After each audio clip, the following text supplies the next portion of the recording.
તમારે જે કરવું એ કરો, જે કરવું એ કરો. અરે પોલીસ હોય તો શું થઈ ગયું? કોઈ પોલીસની ડર લાગે? पुलिस हो तो बोलाई ले, गुजरात नी पुलिस ने बोलाई ले, एमने थोड़ी पुलिस हो आई है. गुजरात नी पुलिस आते हाँ नहीं, इनको कौन ये नहीं मान रहा, ऊपर चढ़ेंगे क्या वर्दी के ऊपर? गुजरात की पुलिस साथ में होनी चाहिए. आप इधर आए तो गुजरात की पुलिस हाँ तो कोई टेंशन, तो मैं डिलीट मार दूंगा, आप आ जाओ, थाने में जाएंगे, बस थाने में जा रहे हो? थाने में जाएंगे तो डिलीट मार दूंगा. मैं वीडियो बना रहा हूँ और कुछ नहीं. मतलब मैं बात सुनो, किसी की बहन बेटे हो, मेरे लड़कों को किसी की बहन बेटे हो, सारे आपको जबरदस्ती ऐसा नहीं होगा. आप इस तरह क्या ले जा रहे हो? तो ये वही बात नहीं, कोई बात नहीं. आप इस तरह ये आपको मैं छोड़ूंगा ही छोड़ूंगा. तो आप हमारा आपका सरकारी थी, आपका मोहल्ला इकट्ठा हो रहा है, कोई बात नहीं.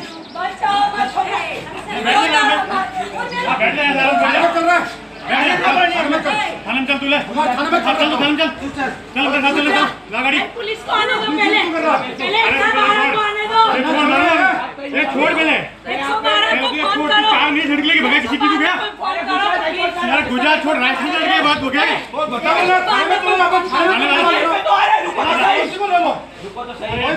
ये छोड़ पहले भी क्या करूं?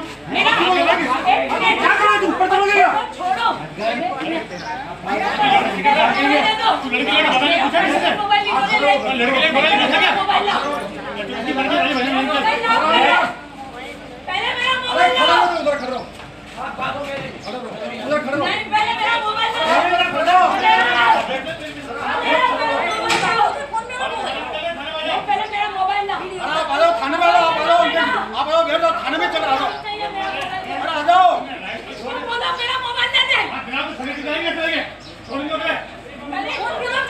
हल्ला जाने दो ना, मार गई तू अंदर बैठ जा.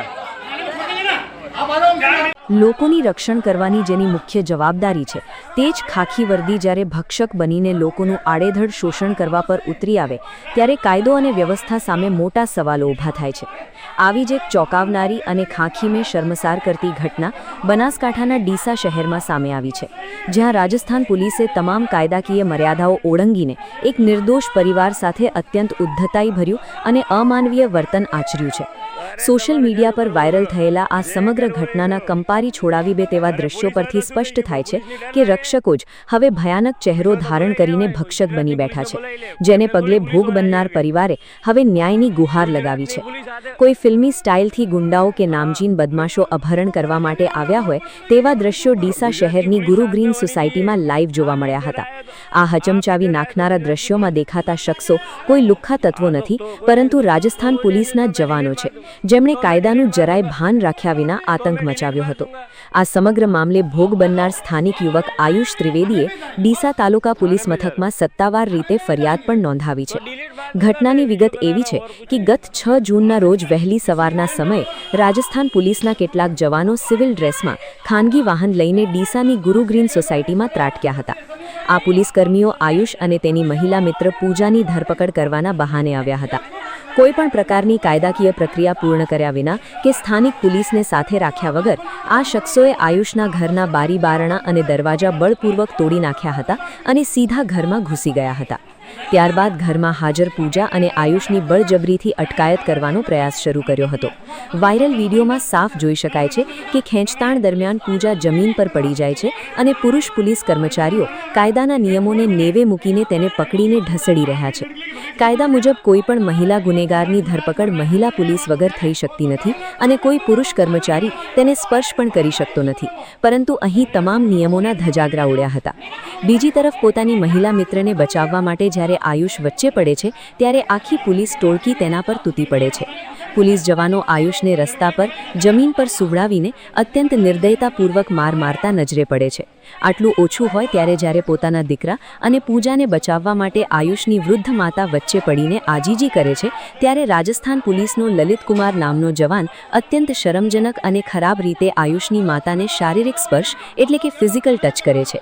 આ આખી ઘટના કોઈ કાયદાના રક્ષકોની કાર્યવાહી નહીં પરંતુ ગુંડાઓ દ્વારા થતા અપહરણ જેવી ભયાનક પ્રતીત થાય છે. ખાખી વર્દીની આડમાં મહિલાઓની ગરિમાને ઠેસ પહોંચાડતા અને સરા જાહેર ગુંડાગીરી આચરતા આ દ્રશ્યોએ સમગ્ર પંથકમાં ભારે રોષ જગાડ્યો છે. ડીસા તાલુકા પોલીસની હદમાં બનેલી આ ઘટના સ્થાનિક કાયદા વ્યવસ્થા સામે પણ સવાલો ઊભા કરે છે. ખાખી વર્દીને સરા જાહેર કલંકિત કરતી આ ઘટનાએ પોલીસ પ્રશાસનની કામગીરી પર ગંભીર સવાલો ઊભા કર્યા છે. જ્યારે કાયદાના રક્ષકો જ કાયદો હાથમાં લઈને મહિલાઓની મર્યાદા ભૂલે અને ગુંડા તત્વોની જેમ વર્તે ત્યારે સામાન્ય નાગરિક ક્યાં ન્યાય મેળવવા જાય? ભોગ બનનાર પરિવારે હિંમત બતાવીને ડીસા તાલુકા પોલીસમાં ગુનો તો નોંધાવ્યો છે, પરંતુ હવે જોવાનું એ રહે છે કે ગુજરાત પોલીસ પોતાના જ વિભાગને બદનામ કરતા આવા લુખ્ખા રાજસ્થાન પોલીસના કર્મચારીઓ સામે કેવી અને કેટલી ઝડપી કાયદાકીય કાર્યવાહી કરે છે. હું અને મારા મિત્ર બંને મૈત્રી કરાર ઉપર રહેતા હતા. સ્ટેશનમાં હાજર થઈ અને એ મારા જોડે આવવા માટે પણ પૂરું તૈયાર થઈ ગઈ હતી, પણ ખોટી કમ્પ્લેન દ્વારા સ્ટે આવી ગયો હોવા છતાં પણ રાજસ્થાન પોલીસ પ્રાઇવેટ ગાડી નંબર પ્લેટ વગર લોકલ પોલીસની લીધા વગર આવ્યા વગર મારા ઘરમાં તોડફોડ કરી મારી અને મારી મિત્રને ખેંચી બળજબરીપૂર્વક ઘરના અંદર મારઝૂડ અને થોડો અભદ્ર વ્યવહાર, ગાળો ગાળી, મમ્મીને પણ મારઝૂડ, ધક્કા મૂકી, મારામારી કરી અને મને અને મારી મિત્રને લઈ ગયા. તદુપરાંત એને પણ ખેંચમતાણી કરી અને લઈ ગયા. ગુજરાત પોલીસ સ્ટેશનમાં પણ અમને આ બધી જાણ કરી, પણ એમને જાણ ના હોય એમને પણ ગુમરાહ કરી અને મિત્રને રાજસ્થાન લઈ ગયા. મારું ખાલી રાજસ્થાન સરકાર, ભારત સરકાર અને ગુજરાત સરકારને આટલું જ કહેવું છે કે આટલું બધું ન્યાય, આટલું બધું અમારા પાછું લીગલી અને ન્યાય હોવા છતાં પણ પાછો અમારો કેમ કાચો રહી ગયો? અમને કેમ મદદ ના મળી? માનનીય ગૃહ મંત્રાલય, અમિત શાહ સાહેબ, નરેન્દ્ર મોદી સાહેબ, ભજનલાલ શર્મા સાહેબ, ભૂપેન્દ્રભાઈ પટેલ સાહેબ અને માનનીય હર્ષ સંઘવી સાહેબ, તમને હું આટલી જ રજૂઆત કે બ્રાહ્મણનો દીકરો હોવા છતાં પણ આ રીતે ખોટી રીતે ગેરવર્તન કેમ થયું? મારી મિત્રને જવું નહોતું તો પણ બળજબરીપૂર્વક લઈ ગયા. અમારો આટલી જ નમ્ર વિનંતી છે કે એની કંઈ પણ થઈને પાછી લાવો અને આ રાજસ્થાન પોલીસે જે ગેરમાનવીય વર્તન કર્યું એના ઉપર સ્ટ્રિક્ટથી સ્ટ્રિક્ટ એક્શન લો, આટલી જ મારી નમ્ર વિનંતી છે. અને હું મારી મિત્રને કહું છું કે તારા જોડે હું ઊભો છું, તું કોઈ પણ ટેન્શન લેતી ના, ટૂંક સમયમાં આપણે પાછા જોડે હશું. તું ટેન્શન લીધા વગર મજબૂત રહેજે, કોઈ તને કંઈ હેરાન નહીં કરે અને કરશે તો એનો બદલો આપણો ન્યાયાલય સંપૂર્ણપણે લેશે, એની હું ગેરંટી લઉં છું. એની ભારત સરકાર પણ ગેરંટી લે છે. ભારતની દીકરીને 100% ન્યાય મળશે, 100% ન્યાય મળશે. ત્યાર સુધી તું મજબૂત રહેજે.